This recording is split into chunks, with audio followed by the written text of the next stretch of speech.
Oh my God. Quitting is never an option. So you felt like you'd be quitting if you took a break. I felt like quitting is throwing in the towel. Now I'm a fighter. And I get it honestly from my mom and from my dad. And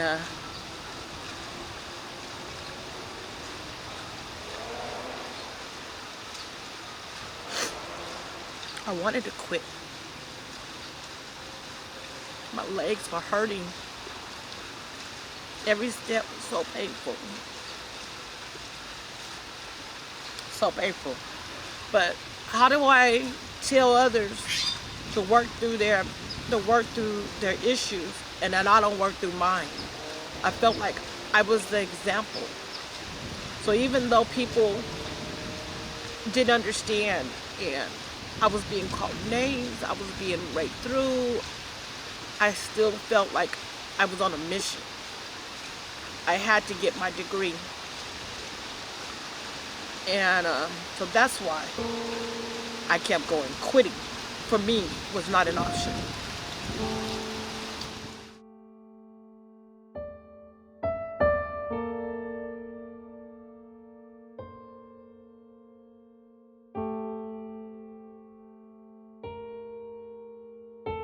So 2020, huh? Graduate?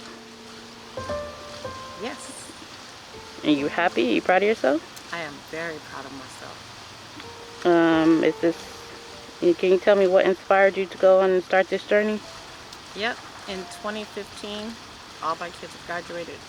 And I decided that I wanted to go back to school, which has always been something that I wanted to do on my bucket list. And I decided to do a random search, found out the job that I'm doing would give me more money if I just had a degree. That was the only thing I was missing. So decided to take the journey. 2016 came. I was like a little kid getting ready for school. Packed my bags every day, got ready. I was having a good old time. Was it hard with you trying to apply for school? Like, was that process familiar for you? It was an unfamiliar process, but because I have college students, they coached me through it. And they weren't always so friendly about it because they wanted me to know that it is all me, that I needed to take the path that they took, the unknown, which makes me very nervous at times. And but yeah, I got through it, took the test, got placed. I was taking 4 classes, and I was excited. I was a school kid again. So this Yeah. was what time? So this is 2016. You started your first semester. Yes. So is it like January? Is that February? Spring semester? I'm assuming. It was spring 2016. School started in January, and yeah, everything was going just fine. And then in March, something told me to just rest. So I laid down and was resting, wasn't feeling too hot.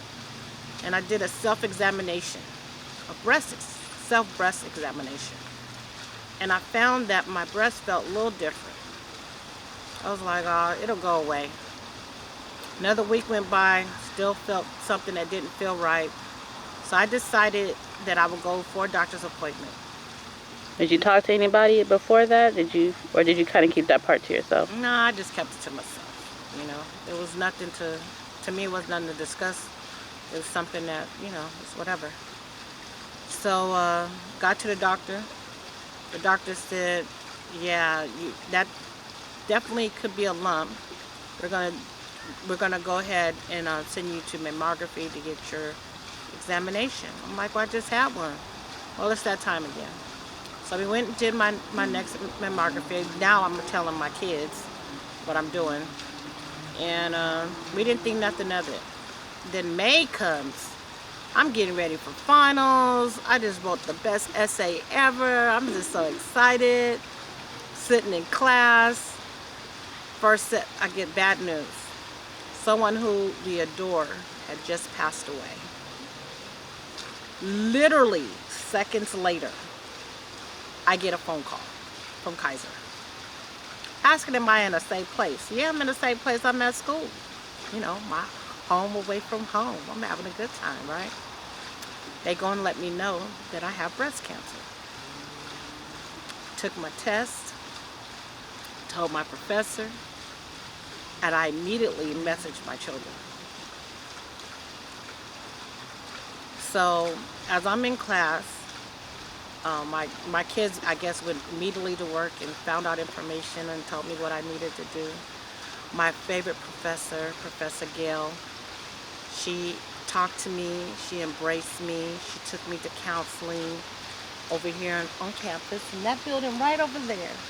Took me to counseling. She sat with me until I got with a counselor. I cried and said, we got to move on. So by the time, I'm not going to tell you all the little details, but I'd already registered for summer classes, by the way. But by the time I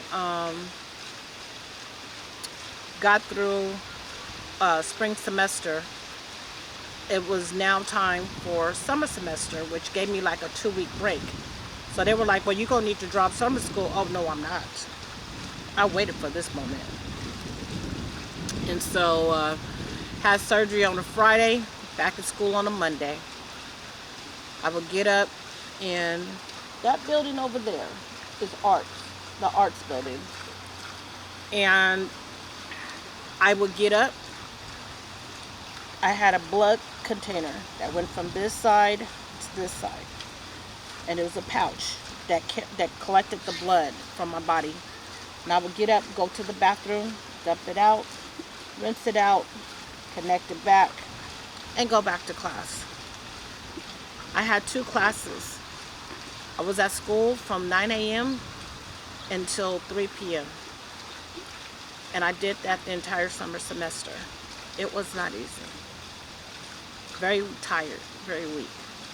Stay at school, do all my classes, go home, go to bed, and repeat the process. Got through it. Chemo starts. Man, I was like, yes, I can do this. I'm selling through it. Boom, boom, boom. Man down. Started losing my hair. Became weak.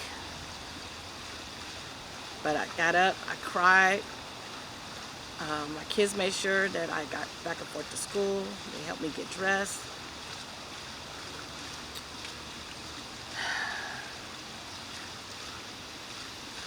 The hardest part was sleeping. And you know, chemo destroys everything. It doesn't know good or bad. I would throw up every morning in the parking lot. Wash my mouth out, go to class. I was still taking 4 classes. The kids said, Mom, you don't have to do this, just take a break. This is when my body starts to wear, but I have to keep going. So I end up getting blood clots on my lungs from the chemo. And as I was walking from the LRC building over there, I got very, very weak, and something said, sit down.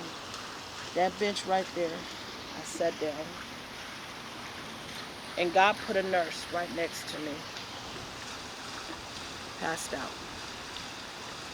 Ambulance was called. I was red light to Southside Kaiser. My kids get there, come to find out I have blood clots on my lungs. Took some time away. I missed like a week or so of school, but I caught back up and tried to get through it. My last chemo session was in December. So now I can rest, right? School is over. Try to rest while there was a break. And 2017 comes, and my body didn't rest enough, I guess. And it starts breaking down. I got real sick, hospitalized.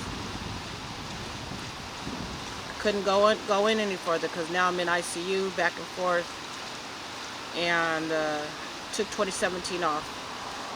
Not the whole year. I took spring 27 and spring and summer 2017 off. Went back to school in fall 2017. Come to find out, now I have a detached retina. I still got to go to school. I finished school. 2018 comes. Now, I got through 2017, 2018. Now, my vision's going out. My legs are gone. I'm on a walker. I'm on a cane. Still pushing through. I'm now taking 2 or 3 classes. But now I'm taking a class at Sac City and 2 at CRC. I'm still weak, okay? So why would you continue to take these classes if your body isn't, giving you the support you need to take those classes? And did you feel like you were being successful? Oh my God. Quitting is never an option. So you felt like you'd be quitting if you took a break? I felt like quitting is throwing in the towel. Now I'm a fighter. And I get it honestly from my mom and from my dad. And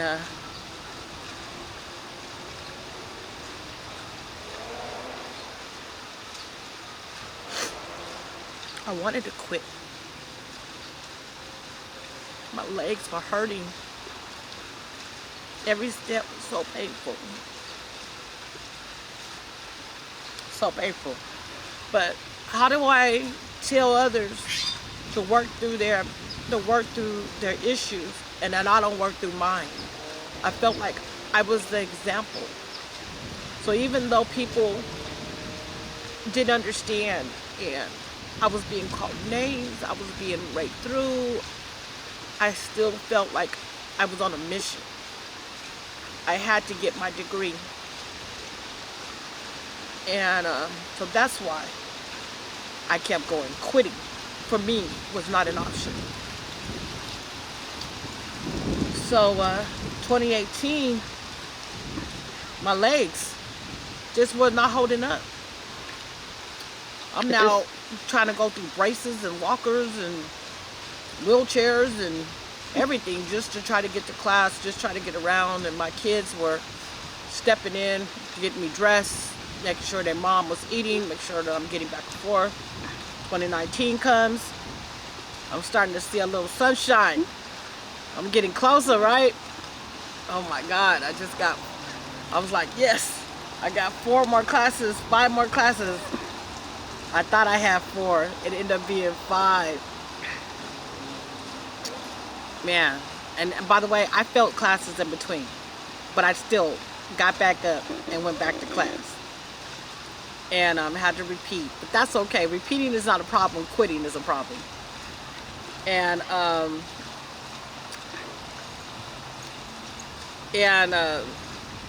so we did that.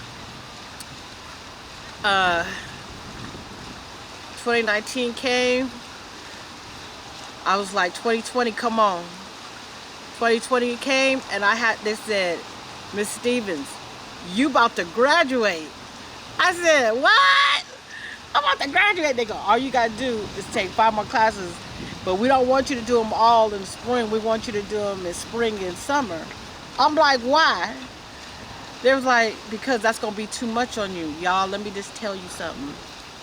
This 51-year-old took 5 classes. Her lowest grade was AC. But 4, I had 2 A's, 2 B's, and 1 C. I'll take that.